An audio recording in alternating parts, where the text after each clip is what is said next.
Hi అండి. నేనొచ్చి ఈరోజు egg keema masala curry ఎలా ప్రిపేర్ చేసుకోవాలో సింపుల్‌గా చూపిస్తున్నాను. ఫస్ట్ అయితే ఒక 2 మీడియం సైజ్ ఆనియన్స్‌ని ఇలా చిన్నగా ముక్కలుగా కట్ చేసి పెట్టుకోండి.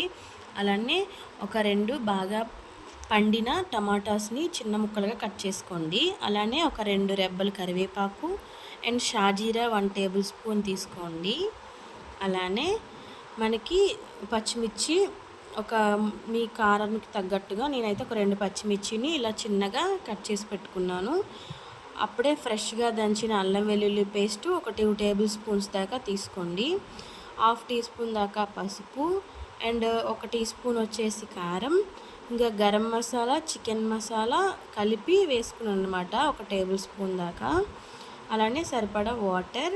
మనం ఒక 4 ఎగ్‌లు అయితే నేను ఇక్కడ బాయిల్ చేసి పెట్టుకున్నాను. మీ కర్రీ ఎంత తీసుకుంటే అన్ని ఎగ్స్ తీసుకోండి.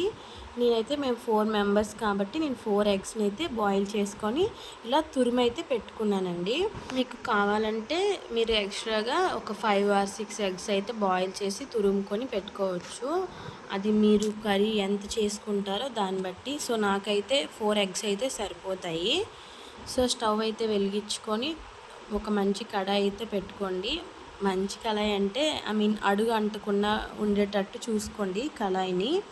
దాంట్లో వచ్చేసి ఒక 2 టేబుల్ స్పూన్స్ దాకా ఆయిల్ అయితే వేసుకోండి. ఆయిల్ బాగా హీట్ ఎక్కిన తర్వాత షాజీరా అయితే ఫస్ట్ వేసుకోవాలి. అది కొంచెం ఆయిల్లో వేగిన తర్వాత మనం ముందుగా కట్ చేసి పెట్టుకున్న ఆనియన్స్ని అయితే వేసుకోవాలి.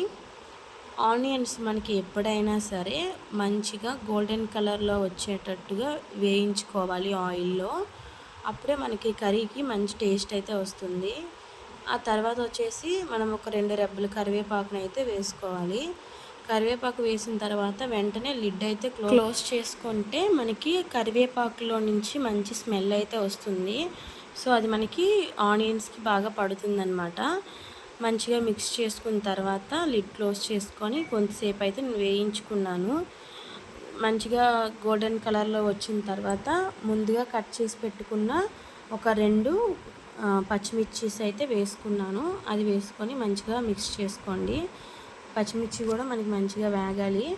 తర్వాత వచ్చేసి మనం ఎప్పుడైనా సరే కర్రీస్లోకి ఇలా చికెన్ కానీ మటన్, ఎగ్స్ ఇలాంటివి వండేటప్పుడు మనం అల్లం వెల్లుల్లి పేస్ట్ని అప్పుడే మంచిగా దంచుకొని వేసుకోండి.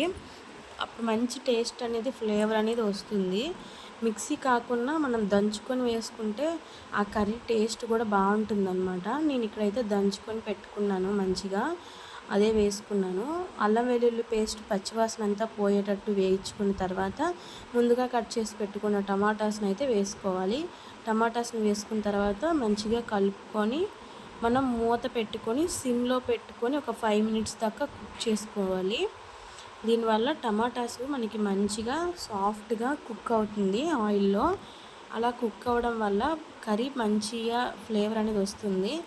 మంచిగా అలా అయిన తర్వాత మనం సాల్ట్ వేసుకోవాలన్నమాట. సాల్ట్ వచ్చేసి ఒక 1½ స్పూన్ వేసుకున్నాను. మీ టేస్ట్కి తగ్గట్టుగా వేసుకోండి. సాల్ట్ వేసిన తర్వాత కూడా ఇంకొకసారి కలుపుకొని మళ్ళీ మూత పెట్టుకొని మనం ఉడికించుకోవాలి. మంచిగా సాఫ్ట్గా మనకి ఆ టమాటా, ఆనియన్స్ అన్నీ కుక్ అయిపోతాయి అన్నమాట. ఇలా సిమ్లో పెట్టుకొని మనం మూత పెట్టి కుక్ చేసుకోవడం వల్ల మనం మధ్యలో ఇలా గరిటెతో మెదుముకోవాలి. సో దానివల్ల వచ్చేసి మనకి ముక్కలు అనేవి టమాటా ముక్కలు కొంచెం గ్రేవీలా వస్తుందన్నమాట. ఆ తర్వాత హాఫ్ టీ స్పూన్ దాకా పసుపు వేసుకోవాలి. అలానే మీ కారానికి తగ్గట్టుగా నేనైతే ఒక 1 టేబుల్ స్పూన్ ఆఫ్ కారం అయితే వేసుకుంటున్నాను. మనం మసాలా అనేది పెట్టుకున్నాం కదండి. నేనైతే ఇక్కడ చికెన్ మసాలా అండ్ గరం మసాలా వేసుకుంటున్నాను అనమాట. జీలకర్ర పౌడరు మొత్తం ఒక దాంట్లోనే వేసి పెట్టుకున్నాను. సో ఆ మసాలాను అయితే వేసుకొని మంచిగా కలుపుకుంటున్నాను. కలుపుకున్న తర్వాత మనం లిడ్ క్లోజ్ చేసుకొని ఒక 2 మినిట్స్ దాకా మనం ఉంచుకోవాలి. సో ఇలా ఉంచుకోవడం వల్ల మనకి మసాలా కూడా మంచిగా ముక్కలకైతే పట్టిద్ది. సో తర్వాత కలుపుకొని మనం కొన్ని వాటర్ అయితే వేసుకోవాల్సి ఉంటుంది. నేనైతే ఇక్కడ హాఫ్ గ్లాస్ వాటర్ అయితే వేసుకుంటున్నాను. ఎక్కువ వాటర్ అయితే పట్టదండి. ఎందుకంటే మనం ఆల్రెడీ ఎగ్స్ బాయిల్ చేసుకున్న ఎగ్సే వేసుకుంటాము. నెక్స్ట్ వచ్చేసి ఆనియన్స్, టమాటాస్ కూడా మనకి చక్కగా అవి కుక్ అవుతాయి కాబట్టి వేగించుకుంటాం కాబట్టి మనం వాటర్ ఎక్కువగా వేసుకోకూడదు. ఇక్కడ కొన్ని వాటర్ అయితే వేసుకున్నాను, ఒక హాఫ్ గ్లాసు. ఆ వాటర్ వేసుకున్న తర్వాత ఒకసారి మిక్స్ చేసుకోవాలి, మనకి ఆ టమాటాలోకి మొత్తం కలిసేటట్టు వాటర్. ఆ తర్వాత మనం ముందుగా తరిమి పెట్టుకున్న ఎగ్ తురుమునైతే వేసుకోవాలి. ఫస్టే వాటర్ వేసుకున్న తర్వాత మనం ఎగ్ తురుమునైతే వేసుకోవాలండి. ఎగ్ తురుముని వేసుకున్న తర్వాత ఒకసారి మొత్తాన్ని కలుపుకొని మంచిగా కలుపుకోవాలి. మీరు కలపమన్నామని చెప్పి మొత్తం గట్టిగా కలపకూడదు. ఎందుకంటే మళ్ళీ అది లిక్విడ్ లాగా స్మెల్ అయితే వచ్చేస్తుంది, నీచు వాసన. ఎక్కువగా మిక్స్ చేయకుండా లైట్గా మిక్స్ చేసుకొని మూత పెట్టుకోవాలి. మధ్య మధ్యలో మనం మీడియంలోనే పెట్టుకోవాలన్నమాట స్టవ్ని. మధ్య మధ్యలో మనం ఇలా కలుపుకుంటూ ఉండాలి, ఎందుకంటే అది వాటర్ అనేది పైకి వచ్చేసి కింద మనకి అడుగు అంటుతుంది. సో అందుకని అది అలా అడుగు అంటకుండా మనం మంచిగా మధ్య మధ్యలో మిక్స్ చేసుకొని కలుపుకోవాలి.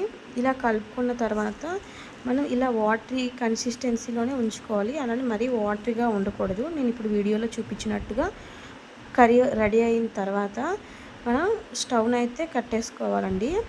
లెమన్ అయితే పిండుకోండి, ఒక హాఫ్ చెక్క లెమన్ వేసుకోండి, దీనివల్ల టేస్ట్ బాగుంటుంది. అలానే మనకి ఎగ్ కర్రీ అనేది నీచు వాసన అనేది రాదనమాట. ఐ మీన్ ఎగ్ ఒక స్మెల్ వస్తుంది కదండి, మనకి ఆ స్మెల్ అనేది రాదు లెమన్ వేయడం వల్ల. ఇక్కడ నాకు కొత్తిమీర అయితే నాకు అందుబాటులో లేదండి.